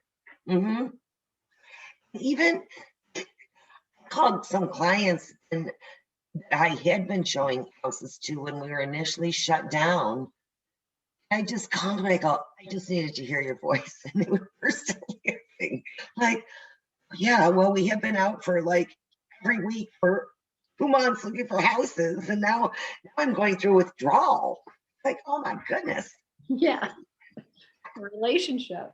It is relationships. Really way behind. So I'm going to have to kind of start whipping through things here. I'm sorry. Possession we talked about. In regards to buyers having the right to early possession, here's my answer to that. Buyers get in the house, they find all these little tiny things wrong, and then they don't close. They're in the house, they hold it over the seller's head. Put that one right in the attorney's hands. Leave it off your hands. Title matters. This is all the attorney's jobs. Yay, 7, A, B, and C. Attorneys take care of the survey, the abstract. They take care of paying off the existing mortgage that your buyers are going to buy. They do all of the calculations for proration of taxes and they look over the surveys. That's the attorney stuff. That's not anything you get involved in. Brokers will automatically populate. You brought about the contract, so your name will be filled in here. Of course, there's the attorney hold harmless on there too. Sorry, just went too far. There's all your notices. Responsibility, anybody who is signing this contract, or anybody who's going to buy the house absolutely has to sign the contract. All this about notices, basically it says that electronic notices are acceptable and legal. The entire contract basically is stating nothing verbal stands. If a listing agent says to you the refrigerator and stove stay, you don't write it in the contract, doesn't mean they stay. I had an agent write an offer on one of my listings. I go, what about the refrigerator and stove? She goes, they're in the MLS printout. I go, everything in the MLS printout is negotiable. And she says, well, it says they're included. I go, it also says the price is 110. Is the price negotiable? But what if they came in at 1099 and my seller said, well, I took 1099 because they didn't ask for the refrigerator and stove. I could sell them. Always include whatever they're asking for. You can put it on a separate personal property agreement if it's FHA and VA, because FHA and VA do not like to finance appliances over 30 years. So put it on a separate agreement. Addenda. These are all the items that are attached in the following pages. I'm sorry, this is just, I can't get my computer there. In the following pages, and I want to explain what each addenda is. Your agricultural disclosure farming activity addenda. That is on one piece of paper with 4 other addendas. There is the ag disclosure on it. There is the electric availability on it, which is right here. There is the uncapped natural gas well and utility charges. Agricultural district means you want to just disclose to your buyer that there could be odors from farms, could be noise. If you don't know if it's an ag district, technically it's supposed to be in the listing. I really don't understand this, and I talked to Department of State, because it basically says if property is in part of an agricultural district. Well, I never heard of a smell or noise stopping at a lot line. So if you are selling a property next to a cow farm, I would suggest you have your buyers sign an ag district disclosure. I think that's kind of important. Electric availability. Well, let me stay in order here. All parties agreement. That is a separate addendum that is signed by buyers and sellers, and it says if the house doesn't appraise out for purchase price, FHA or VA, the buyer does not have to buy it, nor does the seller have to come down in price. That's the end of it, unless people can go back to the negotiating table. I heard a philosophy that some agents are writing purchase offers knowing the house isn't going to appraise out, figuring that the seller will come down in price 2 or 3 weeks later to the appraised value. Not a good strategy. Not a good strategy, because if the house does appraise out, the buyer is buying it. Contingency addendum. This is a full page of contingencies. It covers things like if there is a private drive, if there's a private drive agreement, if there's flood insurance, the premium is not over a certain amount of money. It's attached here. You will see it. Electric availability, that is just for vacant land and lots. You just want to know if there's electric at the road. Home warranty, that is, we do have the home warranty company. I strongly urge you to talk to your buyers at the consultation, give them the website, link the home warranty company so they're familiar with it. With buyers waiving home inspections, I think the home warranty is about $450 or $500. Most people pay $350 to $400 for a home inspection. If they're going to save their money on the home inspection, why wouldn't they buy a warranty? At least cover them for a year, right? Kind of an option there. The lead compliance addendum. Any home built before 1978 has lead-based paint. You will find this addendum along with the property condition disclosure under the paperclip attachments under the MLS printout. Under no circumstances do you ever fill out a blank lead-based paint disclosure before the purchase offer is signed for your buyer. It's a $10,000 fine on your end. Seller by law has to fill out that disclosure before your buyer signs it. If it's not attached, you can just write a note in the contract stating this contract is subject to satisfactory review of completed lead-based paint and by seller within 24 hours of acceptance. If you need help wording that, I've said it a million times, call me and I'll say it again, so you can write it down. Personal property agreement, it's a separate addendum for refrigerator, stove, washer, dryer. Honestly, people start getting into riding lawnmowers, boats, hoists, docks, furniture in the cottage. I really don't want to get into that because someone is supposed to pay sales tax on that. So unless you have a cash deal and you want to start playing those games, always talk to the attorney. Property inspection, there's a separate addendum for property inspection. Most inspections are done within 7 days of the purchase offer. And the buyer has 3 days to get back to the seller, state if any items are wrong. The seller has 3 days to say if they will fix them. Rented property, if you sell a multifamily that's rented, there is a new addendum, which is absolutely wonderful. It's a 2-page addendum. The first page states that the contract is subject to the buyer reviewing the existing leases. The second page is a rent roll breakdown. How much rent are they getting? How long are the leases for? What are the security deposits? It's included in the rent. Who owns the refrigerator, stove, washer, dryer? It's a great form. 9 out of 10 listing agents don't have it filled out. So you're going to have to ask for it. Sale and transfer of title. The best thing I can say about this is help filling this out. First time you write a sale and transfer of title contingency, meaning your buyer has a house to sell, timing can be very critical. How long do I give my buyer to sell a house? What if they don't sell the house in that time? What does a bump clause mean?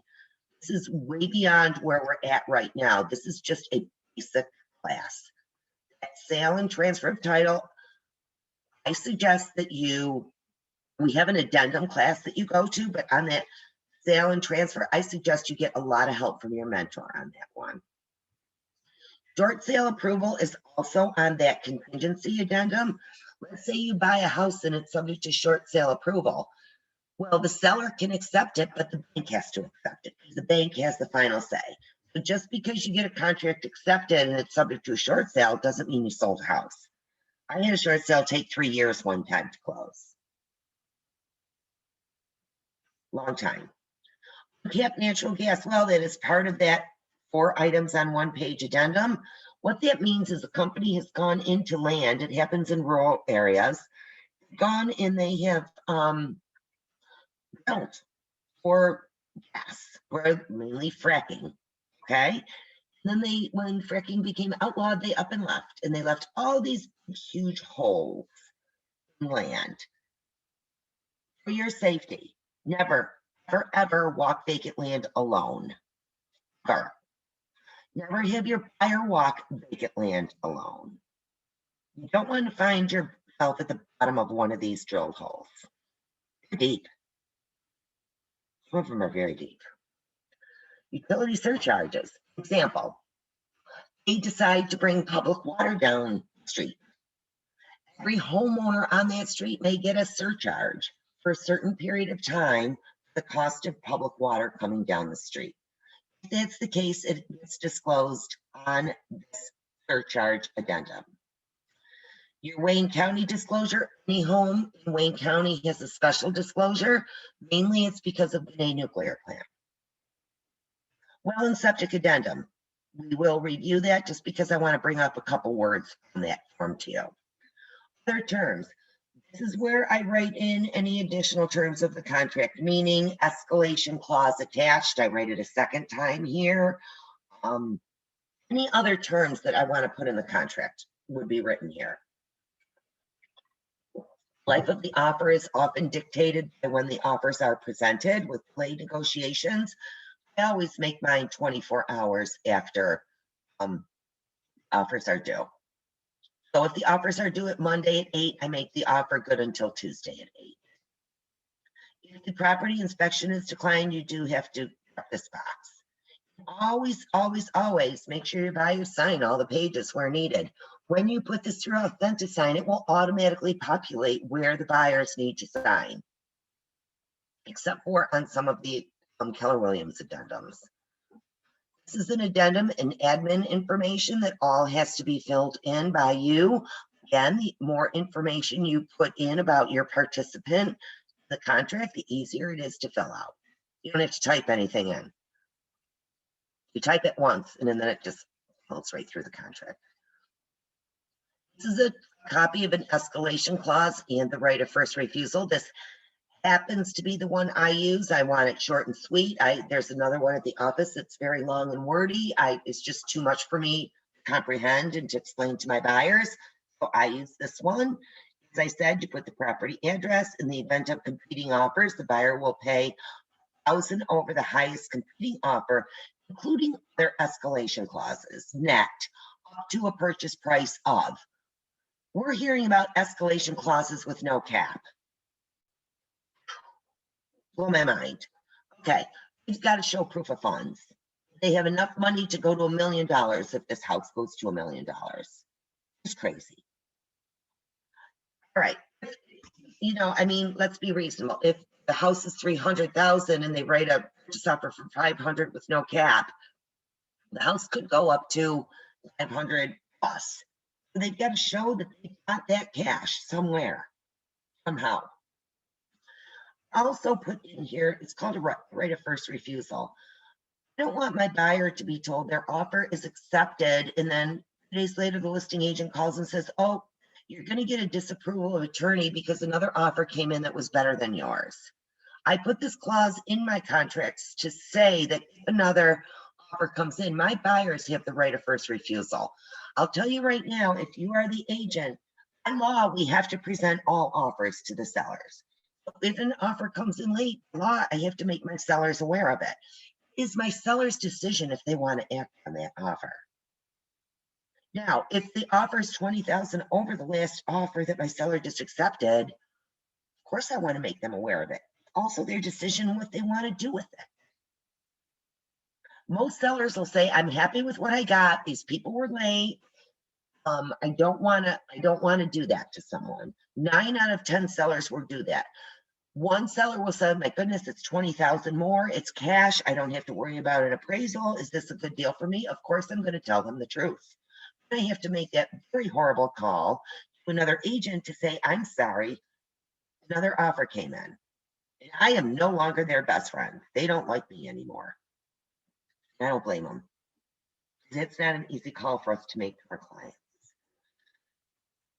Okay, this is a continuation form. If anything changes on the contract after, this is the form that you're going to use. This is the contingency addendum that I talked to about. Some people are doing a cash transaction, but they want the bank appraiser to come in to still appraise the house. It would be a contingency. A private road agreement, flood zone. It says on here mortgage assumption, but there's no mortgage assumptions left out there anymore. They're all gone. Okay. Seller financing, if the seller is going to hold a mortgage. If the seller has to find a house, this is on here. If there's a grant involved, again, read these forms. Did everybody get this packet? Were you able to get this packet and this information? Yes or no? I was just looking to see if it was in the email. I think it was. I hope it is. Yeah, I don't know if I have it. I'm gonna check here while you're talking, Karen. I'll check and see. It Okay. is I have- included from the email. I got Alright. an email from Rick earlier this morning. Cause I talked Okay. to him earlier. Can you guys email me if you didn't get it? I'm Karen Hilbert at kw.com. Sounds easy. Hilbert. Chuck's sister, not his wife. No halo on this head. All right, let's keep going through these. This is that 4-item addendum that I talked about. You only fill out the addendum that is appropriate to your contract, by the way. I'm kind of skimming through these to get to the well and septic because I want to redo that. This is the all parties agreement for FHA and VA. The first block up here is for FHA. And the second quarter of this is for VA. So if you have a VA buyer, they fill out the bottom. FHA, they fill out the top 3 quarters. This is your personal property agreement. This is where you write refrigerator, stove, washer, dryer. The buyer purchases it for the sum of $1.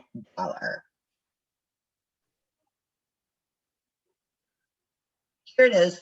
Okay, well, this is one of them. Here's your property inspection. You check what type of inspection you want, whether it's a engineer, radon, chimney, pest. You have it done within 7 calendar days. You, as a buyer's agent, have to get back to the listing agent in writing with the documentation pages from the report within 3 calendar days. Any repairs or improvements that you want the sellers to do, they have 3 days to respond back to you. Now, it has to be a legitimate firm. It can't be your brother Tony who does roofs. It's got to be legit. Well, it can be him if he's really a roofer, but it's got to be legitimate. Here is your property waiver for Keller Williams. This is your sale and transfer of title contingency form. Here's the form for rented property. It says right here, residential rented property. And this is a great form. You look at it and it says what the tenant's name are, what their rents, their security deposit, when their lease ends. This is really good because the seller provides this information. They're almost certifying it. So you can't get to closing and say, oh no, the printout said the rent was $800 and the tenant says that the rent's $400. That would be awful. Guess what? It happened a lot. Here's your sale and transfer of title contingency. Here's the Wayne County disclosure. Here's your well and septic. So, contract is contingent on a test potability. That means it's drinkable, and volume means it replenishes itself. So you really want to check both. Inspection of the septic. If it is a well, you just check well. If it's septic, you just check septic. If it's both, you check both. I usually put completed within 30 days at the seller's expense. Now, some buyers are picking up this expense. Then when the report goes bad, the sellers claim that the buyers just wanted a new septic system, which is really kind of crazy, but whatever. Sellers have to get back, or the buyers have to get back to the sellers within 3 calendar days after the report, say they find the report satisfactory or not. Now, one thing I want to make very clear, you see this word recommended. Cross off the word recommended anywhere on this page. I write above my buyer's signature, well and septic inspection to be performed according to guidelines below and county requirements. It can be really tough. There is nothing worse than getting a septic report that says pumped in good working order. Can you repeat that one more time? Cross out recommended and put what? I cross off the word recommended and I write here well and septic inspection to follow guidelines below and follow county guidelines.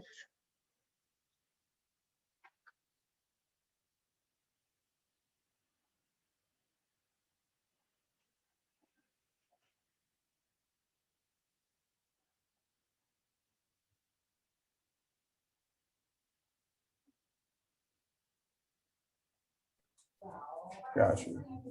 Okay.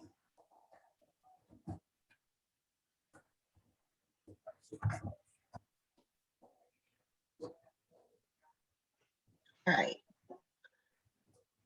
So that was a really important document that I wanted to go over.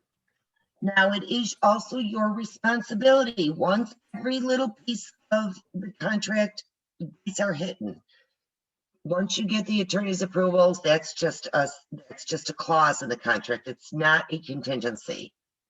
But you still have to follow up and make sure the attorney's approvals are in your hands. You have to make sure the deposit is in your hands. You have to make sure your buyer gets to the bank. 2 weeks after that, you call the loan officer and make sure the appraisal's been done. Then you kind of sit back for a couple weeks and then you start working on these. Well, if it's subject to inspection, you have to remove your engineer inspection or your chimney inspection or your pest inspection or your radon inspection. That is your job. Make sure you hit the dates, because in this market, if sellers haven't found a house, they're trying everything in their power to get out of their deal selling their house. If you don't remove these things in writing, you could lose the house for your buyer. It's your fault. In the septic inspection, you have to remove that. If your buyers get a mortgage commitment, you have to remove it. All of these are your responsibilities. What does this tell you? When you get a contract, you need to be very, very, very organized. A week before my mortgage commitment is due, I have in my calendar, check on mortgage commitment. 2 days later, it's like, remove the contingency, because I want that mortgage contingency removed 2 or 3 days before the date it's due. Same with the septic, the same with the property inspection. I want all of that done ahead of time. Nothing like waiting till the last minute, right? Horrible. If the seller has a contingency that it's subject to the seller finding suitable property, the seller also has to remove that contingency to buyers. If they don't within that period of time, sellers, really the contract's dead. If the sellers haven't found a house and they don't remove that contingency, your buyers are out of luck. They have to start over. My personal feelings is if the seller puts that in a contract, you should do a reverse bump, meaning it's fine if I find another house and get an offer accepted within the time frame the seller takes to find a property, I can cancel this contract with no repercussions.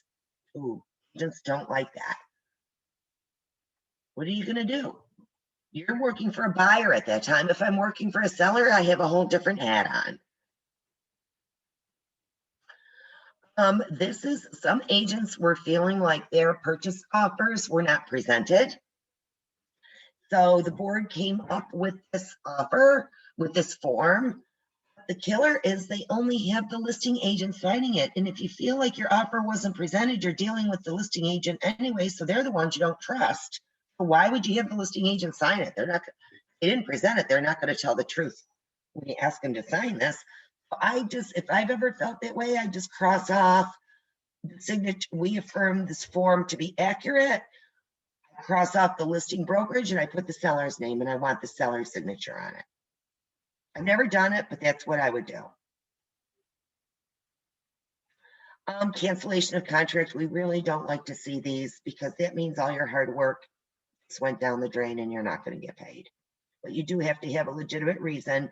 If your buyer gets denied a mortgage, the only way they're going to get deposit back is to say they have to have a letter of mortgage decline, and you have to submit that along with this removal for cancellation of contract, and then that gets signed by both brokers. Then the buyer will be mailed back their deposit. That's a lot of work for you guys to do, right? Not to have somebody get approved for a mortgage. Last is the COVID screening. I know we went through a lot of information. How are your heads? Are they ready to explode? Most definitely. What? Most definitely. How many people did I lose? Oh, lost a few, sorry. There is a lot of information. Please don't think one class is going to do it. Usually what happens is you get in the business and you're said, okay, you have to go to this purchase offer boot camp. And then you get ready, you write your purchase offer and you say, I think I'm going to watch the video on this boot camp. Then you write your first purchase offer and you're back here again. So it's not unusual, or it's 3 or 4 years later and say, I need some sharpening up, and come back again, or things have changed and people stepped away from the business for 2 years and they come back. I am always open to things that you hear, meaning, or does this make sense or not? And if I don't know the answer, I'll find out. Domanicore is our broker question person. So if you ever have a contract question or a broker question, go to Tom. Your first line of defense is your mentor. Second is Tom. If you can't get your mentor or Tom, then you call me. Got my phone number? Ready? 585-259-7532. What I do ask is that you all, after this class, text me with your full name so that I can put your name in my phone so that when you call me, and if you call me, I am at all able, I will answer immediately. But as soon as I see that it's a Keller Williams agent, I have questions, I will call you back. Even if I text you back and say, I am teaching a class for the next 2 hours, I will call you. Feel that you can reach out. What's the last four? Their tendencies of where their strengths are and where their weaknesses are. I think every day I think a different part of a contract or a different part of this transaction is my new weakness. You just learn from that. That's why there's blanks on contracts. Everything is different for every single person. It's like the different names. It's a different mortgage. It's a different attorney. It's different dates. It's different terms. Thankfully, we have a lot of plug and play. Some things that are consistent. The best thing I can do is tell you to practice. Make purchase offers. Go in, find a house that you want to put on, sell it to your significant other. Put their name in as the buyer. Just practice. And get to the GRAR Authenticign. I don't even think they're doing them in person yet. They're really good. Their instructors are really great on Zoom. Any questions at this point in time?